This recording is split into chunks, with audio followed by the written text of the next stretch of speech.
ಇನ್ನು ಈ ಗ್ಯಾರಂಟಿ ಯೋಜನೆಗಳನ್ನ ಅನುಷ್ಠಾನ ಮಾಡೋ ವಿಚಾರಕ್ಕೆ ಸಂಬಂಧಿಸಿದಂತೆ ಸಮರ್ಪಕ ಅನುಷ್ಠಾನ ಆಗ್ತಿದೆಯಾ ಅನ್ನೋದಕ್ಕೆ ಅಂತಲೇ ಒಂದು ಸಮಿತಿಯನ್ನ ರಾಜ್ಯ ಸರ್ಕಾರ ಮಾಡಿದೆ. ಗ್ಯಾರಂಟಿ ಅನುಷ್ಠಾನ ಸಮಿತಿ ತಮ್ಮ ಕಾರ್ಯಕರ್ತರಿಗೆ ಮತ್ತು ನಾಯಕರಿಗೆ ಜವಾಬ್ದಾರಿ ಕೊಟ್ಟು ಸರ್ಕಾರ ಸ್ಯಾಲರಿ ಕೊಡ್ತಾ ಇದೆ. ಅವರಿಗೆ ಪ್ರತಿ ತಿಂಗಳು ಅವರಿಗೆ ಸಂಬಳ ಹೋಗುತ್ತೆ. ಅಂದ್ರೆ ಕಾಂಗ್ರೆಸ್ನ ಕಾರ್ಯಕರ್ತರಿಗೆ ಮತ್ತು ನಾಯಕರಿಗೆ ಈ ಸಮಿತಿ ಏನ್ ಮಾಡ್ತಾ ಇತ್ತು ಅಂತ ಪ್ರಶ್ನೆ. ಇವ್ರ ಜವಾಬ್ದಾರಿಯೇ ಅನುಷ್ಠಾನ ಹೆಂಗಾಗ್ತಿದೆ ಅನ್ನೋದನ್ನ ನೋಡೋದು. ಇವರಿಗೆ ತಿಂಗಳಿಗೆ ಸಂಬಳ ಕೊಟ್ಟು ಇಟ್ಕೊಂಡು ಸರ್ಕಾರ ಕಾರ್ಯಕರ್ತರಿಗೆ ಸಂಬಳ ಕೊಟ್ಟು ಈಗ ಡಿ ಕೆ ಶಿವಕುಮಾರ್ ಹೇಳ್ತಾ ಇದ್ದಾರೆ ಗ್ರಾಮ ಮಟ್ಟದಲ್ಲೂ ಸಮಿತಿ ಮಾಡ್ತೀವಿ, ಈ ರೀತಿಯ ಸಮಿತಿ ಮಾಡ್ತೀವಿ. ಬಟ್ ಅದರ ಉಪಯೋಗ ಏನು? ತಪ್ಪುಗಳಾಗ್ತಾ ಇದೆ ಅನ್ನೋದು ಇವರ ಗಮನಕ್ಕೆ ಬರೋದಿಲ್ಲ, ದುಡ್ಡು ಬಂದಿಲ್ಲ ಅನ್ನೋದು ಇವರ ಗಮನಕ್ಕೆ ಬರೋದಿಲ್ಲ. ಹಂಗಿದ್ದಾಗ 4580 ಮಂದಿ ಕಾಂಗ್ರೆಸ್ ಕಾರ್ಯಕರ್ತರಿಗೆ ಸಂಬಳ ಕೊಟ್ಟು ಸರ್ಕಾರ ಇಟ್ಟುಕೊಂಡಿರೋದು ಯಾಕೆ? ಓಡಾಡೋದಕ್ಕೆ ಕಾರು, ಇರೋದಕ್ಕೆ ಕಚೇರಿ, ರಾಜ್ಯ ಮಟ್ಟದ ಅಧ್ಯಕ್ಷರಿಗೆ ಉಪಾಧ್ಯಕ್ಷರಿಗೆಲ್ಲ ಸಂಪುಟ ಸಚಿವ ದರ್ಜೆಯ ಸ್ಥಾನಮಾನ ಏನಕ್ಕೆ ಕೊಟ್ಟಿದ್ದಾರೆ?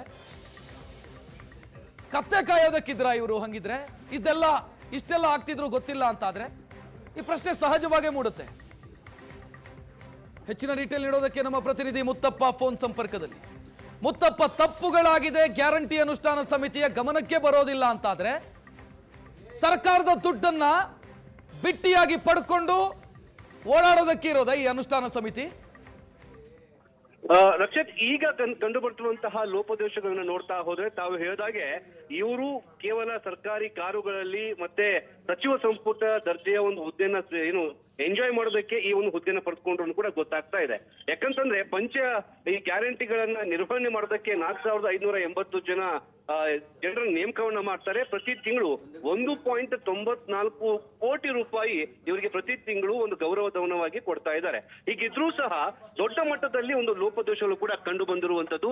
ಈಗಾಗಲೇ ಈ ಮುಖ್ಯವಾಗಿ ಈ ಒಂದು ಗೃಹಲಕ್ಷ್ಮಿ ಯೋಜನೆಯಲ್ಲಿ ನಾವು ನೋಡ್ತಾ ಹೋದ್ರೆ ಮೃತಪಟ್ಟಂತಹ 3 ಲಕ್ಷ ಜನರ ಒಂದು ಖಾತೆಗೆ 115 ಕೋಟಿ ರೂಪಾಯಿ ಜಮಾ ಆಗಿರೋದು ಕೂಡ ಈಗ ಗೊತ್ತಾಗಿರುವಂತದ್ದು. ಈ 115 ಕೋಟಿ ರೂಪಾಯಿ ದುಡ್ಡಲ್ಲಿ ಕೇವಲ 15 ಕೋಟಿ ರೂಪಾಯಿನ ಮಾತ್ರ ರಿಕವರಿ ಮಾಡಿದ್ದಾರೆ. ಇನ್ನು 100 ಕೋಟಿ ರೂಪಾಯಿ ರಿಕವರಿ ಮಾಡೋದಕ್ಕೆ ಆಗ್ತಾ ಇಲ್ಲ. ಅಂತಹ ಪರಿಸ್ಥಿತಿ ಈಗ ನಿರ್ಮಾಣವಾಗಿರುವಂತದ್ದು. ಯಾಕಂದ್ರೆ ಇವರು ಮೃತಪಟ್ಟವರ ಅಕೌಂಟ್ಗೂ ಕೂಡ ಪ್ರತಿ ತಿಂಗಳು ಚಾಚು ತಪ್ಪದೆ ಅವರ ಅಕೌಂಟ್ಗೆ ದುಡ್ಡನ್ನ ಹಾಕ್ತಾ ಇದ್ರು.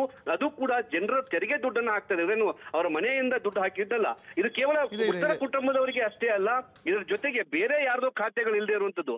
ಖಾತೆನೇ ಇಲ್ಲ ಆದ್ರೂ ಕೂಡ ಅವರ ಹೆಸರಲ್ಲಿ ಬೇರೆಯವರ ಅಕೌಂಟ್ಗೆ ದುಡ್ಡು ಹಾಕುವಂತ ಕೆಲಸ ಕೂಡ ಮಾಡ್ತಾ ಇದ್ದಾರೆ. ಇಂತಹ ಲೋಪದೋಷಗಳಿಂದಾಗಿ ಸರ್ಕಾರಕ್ಕೆ 100 ಕೋಟಿ ರೂಪಾಯಿ ನಷ್ಟ ಆಗಿರುವಂತದ್ದು. ಈಗ ರಿಕವರಿ ಮಾಡೋದಕ್ಕೆ ಪ್ರತಿ ಜಿಲ್ಲೆಗೂ ಕೂಡ ಹೋಗುವಂತ ಕೆಲಸವನ್ನ ಈ ಗ್ಯಾರಂಟಿ ಯೋಜನೆಗಳನ್ನ ಅನುಷ್ಠಾನ ಮಾಡುವಂತಹ ಸಮಿತಿಯ ಸದಸ್ಯರು ಮಾಡ್ತಾ ಇದ್ದಾರೆ. ಆದ್ರೆ ಇದುವರೆಗೂ ಸಿಕ್ಕಿರುವಂತಹ ಮಾಹಿತಿ ಪ್ರಕಾರ 3 ಲಕ್ಷ ಜನರ ಖಾತೆಗೆ 115 ಕೋಟಿ ರೂಪಾಯಿ ಹಾಕಿದ್ದಾರೆ. 15 ಕೋಟಿ ಮಾತ್ರ ರಿಕವರಿ ಆಗಿದೆ.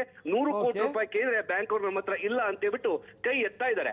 ಮತ್ತೊಂದು ಕಡೆ ಖಾತೆನೇ ಇಲ್ಲ ಆದ್ರೂ ಕೂಡ ಅವರ ಹೆಸರಲ್ಲಿ ದುಡ್ಡು ಹೋಗ್ತಾ ಇದೆ.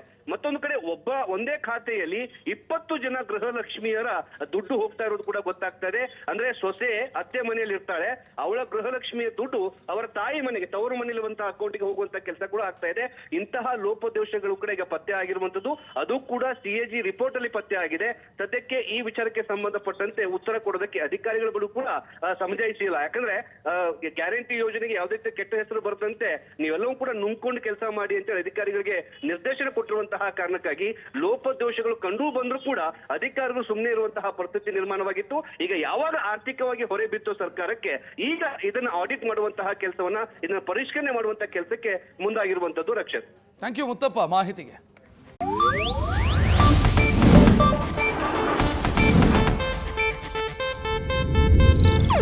ಇದು ಏಷ್ಯಾನೆಟ್ ನ್ಯೂಸ್ ನೆಟ್ವರ್ಕ್ ಪ್ರಸ್ತುತಿ.